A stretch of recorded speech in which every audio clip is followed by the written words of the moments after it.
and which are solved with the results are in the final project report, which is sent to the professor.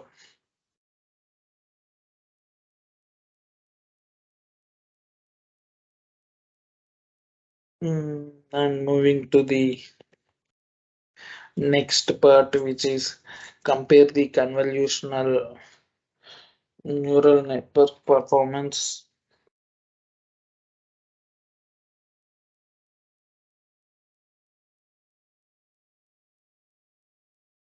So here in this, we compare the neural network performance with two different datasets, CIFAR 10 versus MINST. So below are the some notable differences between the two datasets. Both of the datasets are image-based dataset. CIFAR 10 dataset. This dataset has 60,000 images. Training set has 50,000 and testing set is 10,000. This dataset contains animals and vehicle pictures. It has 10 classes. The image size is 32 by 32 by 3 and means dataset. This dataset has 70,000 images and training set has 55,000 and testing set is 10,000. So validation set is 5,000. So this dataset contains handwritten digit images and labels. It has 10 classes. So everything that the images are in the final project report.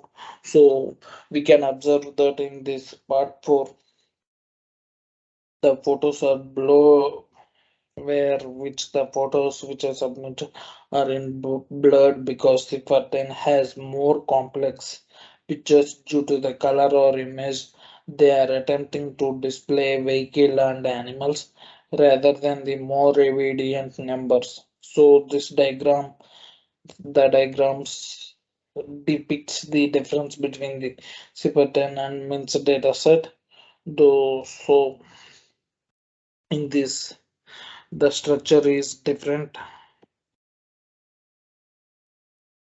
The structure is identical, but the primary change is the size of the input, which affects the entire network. The image for Super 10 was larger, measuring 32 by 32 by 3. On the other hand, the image input for MINS was more minor at 28 because the smaller image has fewer color channels.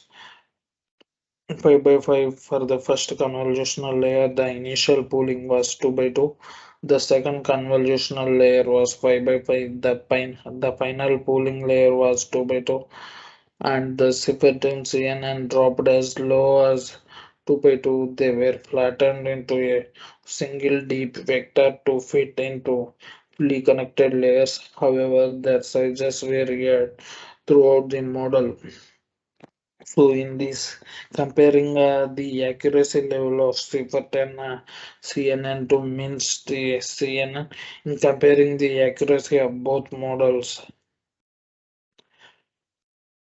Super 10 is step 0, the value is 0.1105 and in the step of 4900 the value is 0.68. For the minst,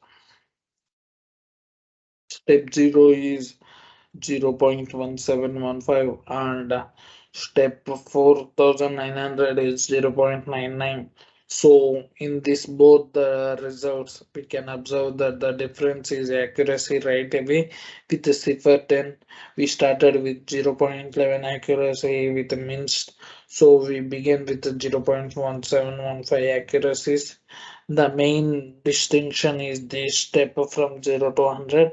For Silverton, it has only increased from 11 to 68%.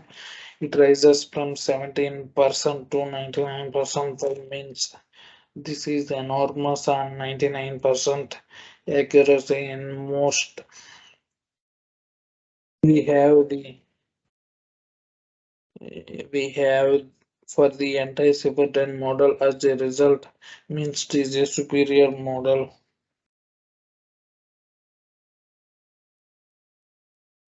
So in this there is a difference between two models. So which is the different data sets, although both data sets are image based and provide similar results, they are incredibly diverse. The MINS dataset was slightly larger than the SIFR-10 dataset, was divided into training and testing group differently, and background of images.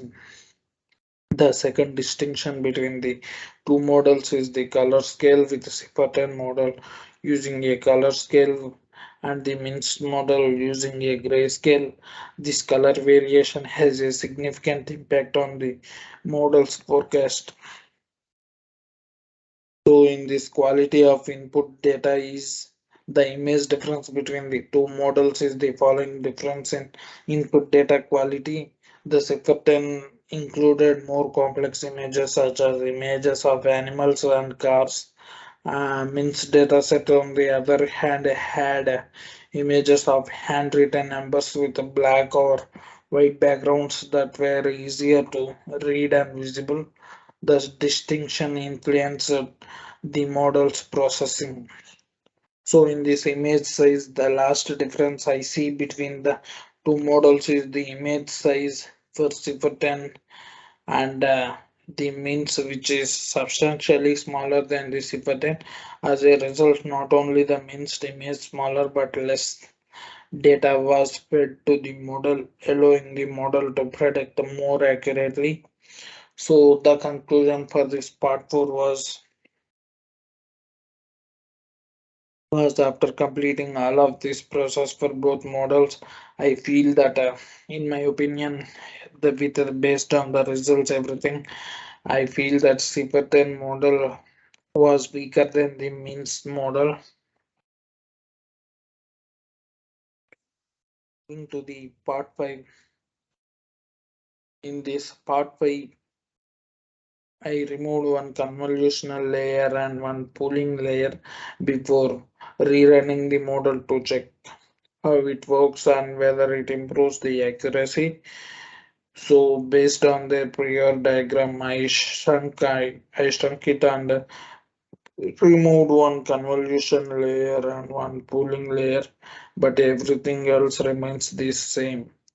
The input of 32 by 32 by 3 is shown in the very first part of the diagram. It is the because this is the size of the image being entered into the model, and 3 since channel comes into the 3 colors. So this model has 3 fully connected layers, the convolutional layer and the pooling layer.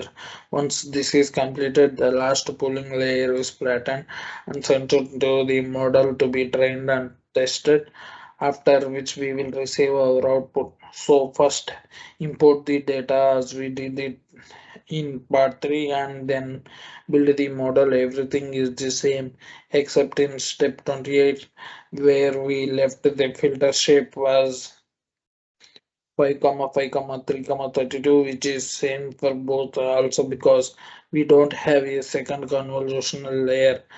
That is all we contributed. Next we add our pooling layer and change the filter shape to -1 comma 16 comma 1632 to flatten it. Next we made our first completely connections dropout layer and our final fully connected layers. We specified our loss function and created an optimizer and set timer. So we can finally test and train our new and hopefully improved model. To begin, we will develop a variable initializer to initialize all of our variables. After that, we will reset our steps to 5000 since we want the model to run the data 5000 times to get the best or most accurate results. So next we will train and test the model, and in this code we will also set the next batch to 100. This means that we want to see the accuracy of every 100 steps. This is useful for